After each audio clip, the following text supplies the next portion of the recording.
So to begin with, I just want to ask, I think the question that was certainly on my mind after I saw the film for the first of 4 or 5 times, and this is for Michelle.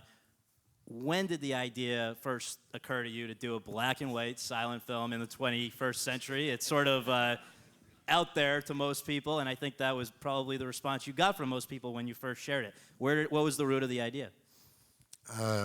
Thank you for asking me this question that I never had. You haven't gotten it before, right? So I have to think of an answer. No, I guess it comes from very, very far. And I know that I had this fantasy of doing a silent movie for maybe 10 or 12 years. And it was, I mean, nobody took it very seriously. And I can understand that. And actually, I was the first one to convince. I had to convince myself that it was doable. And I've been lucky to make my two previous movies were successes in France.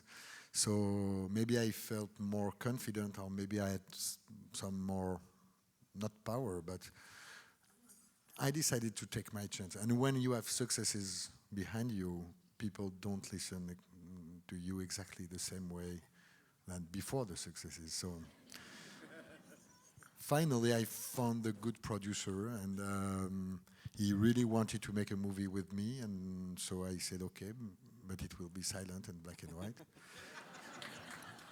And he said no, and he called me back and he said, well, maybe, and we did it.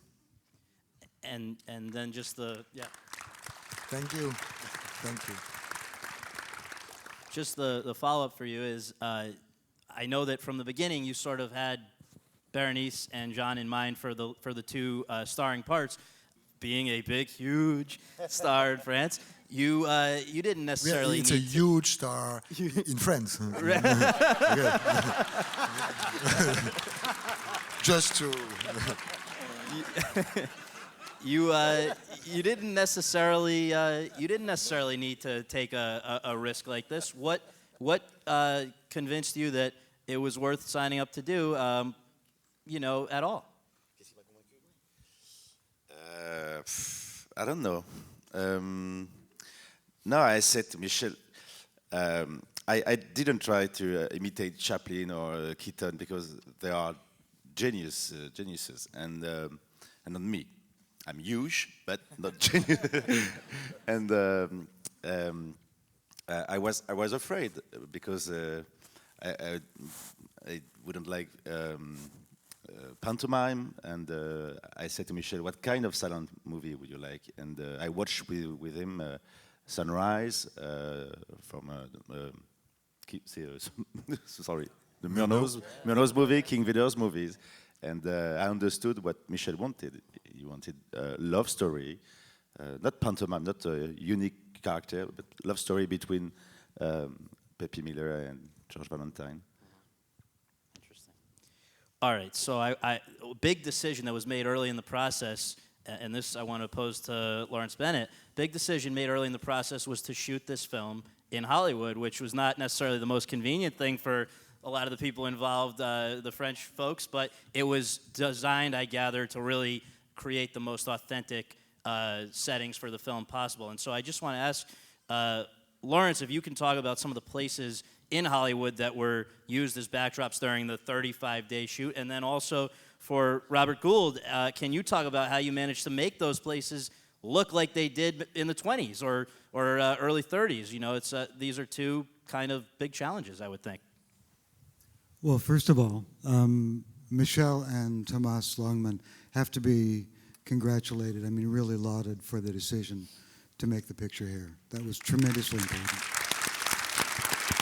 You know, it's a Hollywood story, and Michel felt very strongly, and Thomas agreed with him, that difficult though it might be for them, and maybe slightly more expensive, that it was the right thing to do for a lot of reasons. Sadly, of architecture of the mid-20s, it's much like the product from Hollywood of that period. Sadly, very little of it remains. Only 10% of the film product from the studios at that time still exist. And Los Angeles has never been kind to its architecture. So while we're able to make use of the Orpheum Theater and Los Angeles Theater, some really beautiful gems and some beautiful houses around town and bits and pieces of neighborhoods, it's only because of the backlots at Warner Brothers and Paramount that we're able to do a lot of the street work. And interesting for me was the resonance that von Sternberg was doing stuff at Paramount in the mid-'20s, like in '25, on those same streets. So when Michelle shared with me Underworld by von Sternberg at Paramount in '25, I mean, that was a real treat for us. My dad was a pioneer in the film industry, and I had a great knowledge of black and white films from growing up through that, going to see High Noon and Blackboard Jungle and some of the great movies. I can go on, Touch of Evil, and it was just an honor to go out and try and find this stuff that I had to find, and every day was enthusiastic and getting things done and in a timely manner, and we had a lot of fun. We all collaborated, and we had a really good time. It was just magical to be able to do stuff like that and go to these old places and pull out stuff that hadn't been used in years. Another very important way that it's conveyed is through costumes. And so I want to ask Mark if you can talk about just some of the ways that you used the way things fit the characters, the things they choose to wear to advance the narrative, because I know that there was a lot of thought and effort that went into not only finding stuff relevant to the time period, but to advancing the narrative. We do things like, this was Michelle's idea, I think, with... It's all the way. It was a good idea? It's a really good idea. So it it was was your idea. That when an actor is at his height of his fame, say we meet George in the beginning, he's very high contrast. You know, we played with contrast, with textures, and the up-and-comer is kind of a medium value gray, which when we first meet them at the premiere, that's how it plays out. When we pass them on the stairs, Pepe is very white and glowing, and George is sort of fading into the background already. And once his downfall comes, I think, Michelle, also you had said maybe we should fit his suits a little looser, so he was somehow less of the man that he was. And but it's very subtle. I think we worked on a fitting on how it almost seemed non-existent. It's there, but you don't really acknowledge it. And then things at the end, you know, when he goes back into his burnt suit and she is in very high contrast white dress with the black fur and a great silhouette. So we're constantly communicating where they are in their lives. You know, I use things like sequins and lemmes and things to signify that it was a film costume.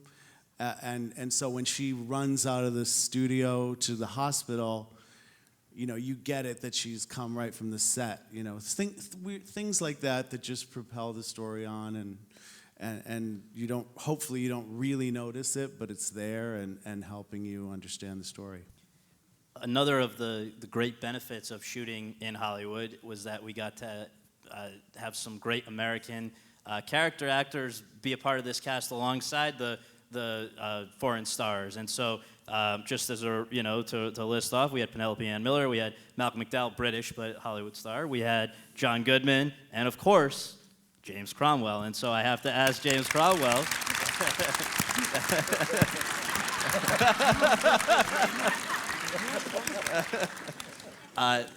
Question, first of all, just how did you become involved with the project, but also did it have a particular sort of resonance for you because of the fact that both your father, the director John Cromwell, and your mother, Kay Johnson, both made their film debuts, she an actress, he as an actor and director at that point, right at the time that talkies came in. It's a pretty interesting coincidence in a way. Oh, yes, it is actually. I never thought of it until last night, how bizarre it is that my mother and father got here before the Union, and that they were involved in this very transition from the other side that we don't see. And here I am, 83 years later or something, up for a silent black and white film about the story. I thought, wow, man, he must be getting a good laugh right now. So, like the rest of the people in the cast, your agent calls you up and says, there's some French guy and he's doing a film with 2 unknown French actors and it's silent black and white and they're not paying any money. You interested? Yeah, that sounds like my kind of movie. So, of course, I thought he was nuts, and I wanted to see how nuts he was. So we had a long lunch, gets longer every time we tell the story. But we did I had a lot of questions because you don't want to, you understand the word homage, but black and white silent film in this day and age, given the conventions of Hollywood, is a gimmick. And so you're in a gimmick film, and you have a little part with not many lines in it, which I'm kind of used to. But, so I wanted to find out, so why like everybody's question. See, the first question, although Michel said to answer this ad nauseum, is, of course, the question. And I remember that I asked him the question, but I don't know whether I got an answer or not. I was sort of auditioning him. He was sort of auditioning me. And you just go by the seat of your pants. I loved the way he articulated. I mean, isn't that the charmingest? Both of them, the French accents are killers. You can't resist. But I never knew actually why until I saw the film with an audience. And then I began to get it. Oh, there's something in the way this narrative is communicated to an audience and where the story exists that makes it a participation by an audience that we have lost touch with, and that's the magic of it. And if you have the craft, as he does, to construct it in such a way that it draws an audience, they don't see it as 1929, I have no relation, these people are weird, they should be sort of herky-jerky. You are drawn into the magic and the artistry of this picture like no other picture that's out there. I think it's a work of art. And I think it'll be around forever.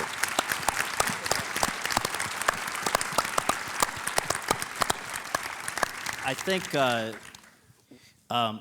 Jean, I think one of the things that makes both Berenice and your performances so moving is the ability that you guys seem to have to, with just a very subtle gesture, again, whether it's a flick of an eye or a slight glance, you again convey so much feeling. Like, obviously, without having starred in a silent movie before, where do you find the skill set? How did you find the ability to do that? Where, to the extent that you're not overplaying it, which would have been very easy, it would have been hammy, it would have looked silly. I watched through Douglas Fairbanks movies, all Douglas Fairbanks movies, because he always plays the same role, like George Valentine. Right. The pirate with a mustache, Bandy with a mustache, Tarzan with a mustache. It's very similar. I would like a medley between Douglas Fairbanks, Gene Kelly for his smile, his physicality, and I watched Vittorio Gassman for Italian physicality too, and I had fun pretending to be a movie star in 1920s. But it was very comfortable on set. It was very because I played just the scene, the story, not the character. Across the board here, I think a lot of people had to interact in one way or another with Auguste. So I'm just curious, where did he come from, and what was that like dealing with this very animated dog? When I wrote the parts, to me it was just a gimmick. It was just something funny, supposed to give the flavor of the 20s and to change the profile of the main character. And I didn't realize that everybody would fall in love with this dog. And so I tried during the promotion, I realized that, and I tried to understand why. And I think it's interesting. I mean, I discovered something.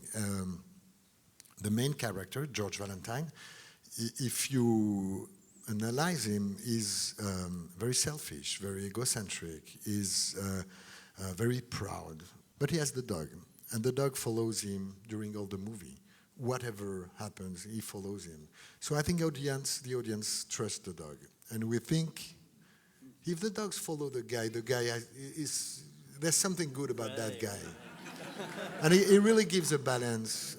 And what is really interesting, it does that, the dog, by instinct, with no word, which is exactly what the movie is about. I mean, it's a way to understand characters with no dog. So I think it's really, it wouldn't be the same movie without the dog. And I think it's a great character.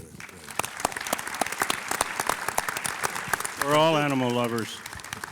All right. Thank you guys for a great movie. Thanks for doing this. Thank you. Thank you. Thank you.